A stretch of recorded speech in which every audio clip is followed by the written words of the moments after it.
And he says, and tell you what, the plane is going to start pitching, we're going to slide down a thing, I'm going to throw you out the thing, we're going to fall, and then when this thing happens, you're going to do the thing they told you about. I'm like, what? And all I knew on the ground is what he had said is, this thing, this big watch on your wrist, is called the altimeter.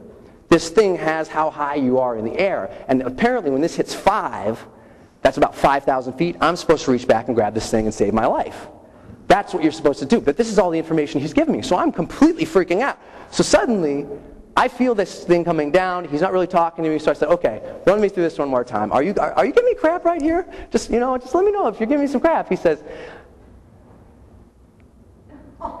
and we're about 8,000 feet in the air. It's really loud. If you don't know, you're basically in a box with a big hole cut on the side with some propellers, and that's lifting you 5,000 feet in the air. 15,000 feet in the air by the time you jump out. We're going way up. It's so loud. He's like, and I'm like, what? What? He's like, and I'm like, what? And he's like, and I'm like, oh my God, I'm rattling. I'm like shaking. I'm like, what are you doing? And he's like, I'm like, what? What? What? And finally he goes, yeah, you'll be okay. And I'm thinking, this dude's on crack. So I said, I got to get it up. I'm like, I got to get my power up. I got to do this. I'm a motivational speaker. I can do this. So I'm sitting there doing my little Tony Robbins. I'm like, yes, yes, yes, yes, yes, yes, yes. I'm getting ready, and all of a sudden the plane starts pitching, and all of a sudden you start seeing your friends who are on benches. All of a sudden they're going, shh, shh, shh. And I'm sitting there. I'm like, come on, yes, yes, yes. And finally, I'm at that point. I'm like, I'm feeling a little good. I got my legs shaking. I'm sitting there, jazzing myself up. I'm like shaking my leg. Yes, yes, yes, yes.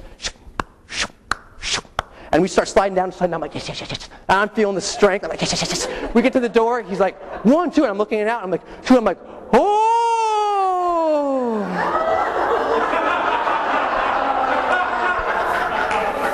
All of that strength, that confidence, that excitement. We get to the thing. It's like, oh.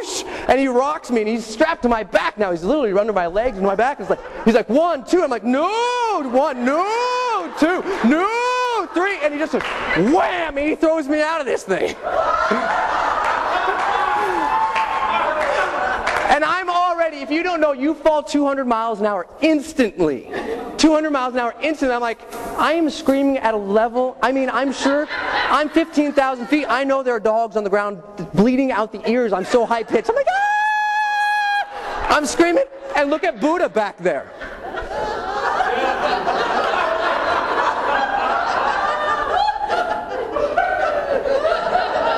Another day at the office for Buddha. I'm screaming my A. I love this picture.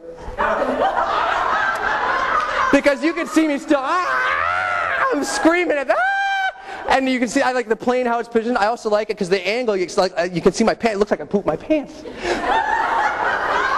And then you are falling. 200 miles an hour. You are falling above the cloud line. We are, I mean, I can't even describe this to you, by the way, because when you jump out of there and that 200 miles an hour hits you, if you've ever driven down driven down the road, 100 miles an hour, all the windows down, cranking it as fast as you can, you stick your head out, it's that, not times 2 for 200 miles an hour, it's that times 5,000. Because now it's all the wind against your entire body. There's nothing in between you and the wind. You're falling 200 miles an hour, the force of gravity pulling you, and it is remarkable because all of a sudden what you start feeling is this. It's impossible. It's like your full body is being accosted. It's like, and it is so incredibly loud. It is going through every pore, everything in your whole body. This wind is just bursting through. And of course, you don't even realize that because you're screaming above the wind. And you're falling down, and I'm telling you what, you start going down, and you're just completely, you don't even know what you're supposed to do. You forget all the things you're supposed to do. Like tomorrow, you're going to forget a lot of things you're supposed to do, so we're going to remind you of some of those. I'm falling down, I'm screaming, ah! And all of a sudden in this picture, something went wrong. I don't know if anyone can see it. I'm going to give you a little zoom in.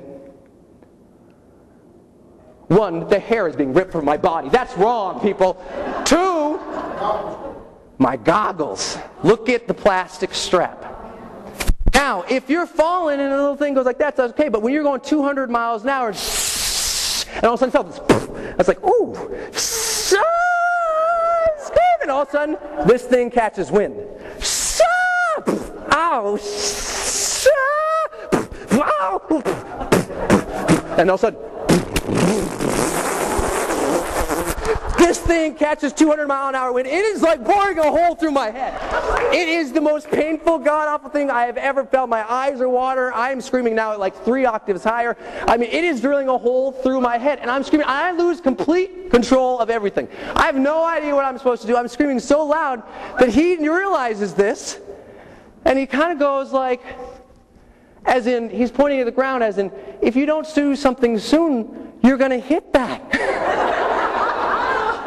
And I finally go, oh, I'm completely lost. I don't get it. So he decides to give me a nice, subtle, gentle reminder, as coaches do when you're not doing what you're supposed to do. You know, they kind of give you a subtle reminder. So he grabs my altimeter and goes to show it to me, but he's kind of excited about it because he doesn't want to die. And we're falling at 200 miles an hour. The wind catches that altimeter. He grabs it to go it, and he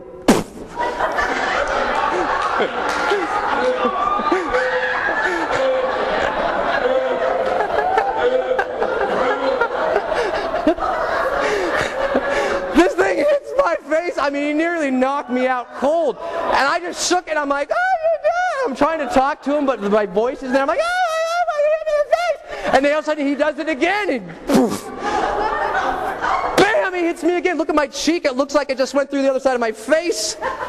And he hits me with this thing because I see it and I'm like, oh my gosh. So I reach back and I'm like, okay, I got it. So I reach back and I grab that thing. You can kind of see me reaching back, and just right at his waist level, I reach back, this little orange fuzzy thing I'm supposed to grab.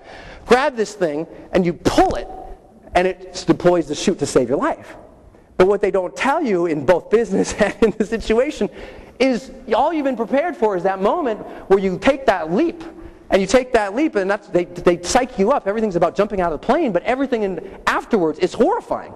Everyone talks to you about starting your job, but it's horrifying, and you're falling down, and all of a sudden we're going down. And it's like, okay, when you finally pull the trigger on this thing, everything's going to be great. You know what? This thing kicks your butt when you pull the trigger. You pull that thing, I pulled that thing falling 200 miles an hour, and all of a sudden it's like, literally they have it strapped around your legs and around your back and everything for a reason, because when this thing hits you falling 200 miles, and they pull this thing, it's like, bam! This thing hits you, and it lifts your whole body, and it completely messes you up. Like your whole body, it is unbelievably painful. I mean, it's just like wham! Your whole body feels it, and I wouldn't say it's painful because it's distributed, but it's a full-on body assault. So what they don't tell you, especially when I remember being on the ground, and they didn't tell me about this experience. You know, you're going to hit this thing. And the nice thing is, yeah, you do float, and you do have this concept that it was all worth it. And for me, though, the whole experience was like this. Get up on the plane, I'm like up there, I'm trying to talk to the guy, and he's like talking and everything, not really saying anything, I can't hear him. He's talking.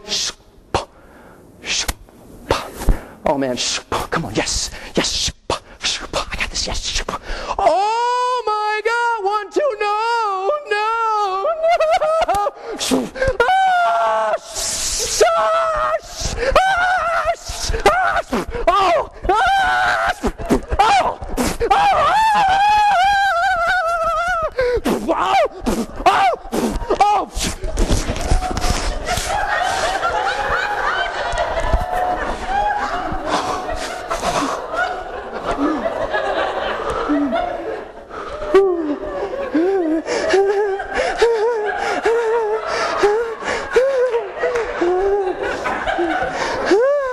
Trying to look at the guy.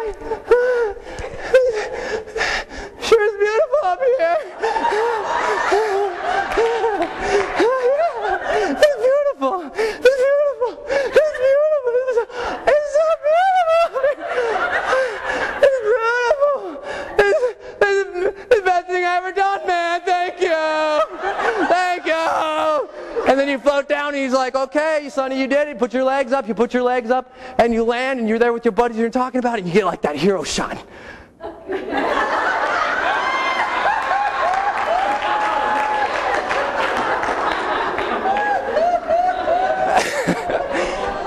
And that is so the experience I did not get before. This guy, he's done this a million times. Remember Buddha? He's done it. He's figured it out. These experts you heard this weekend, they got it. They figured it out. It's up to you to listen to them, to work with them so they can remind you of some things. I'm going to remind you of some things throughout this weekend, because what happens, you get out there in the business world, especially after you leave here today, you think you got it all figured out. You go home, you get back home, suddenly there's all these distractions. And you got the binders over there, you got your notes over there, but there's all these distractions. And you're just not, you forget. It's like, man, you're going, and somebody needs to be there, just go, hey, dummy, you were supposed to do this. Poof, oh, yeah.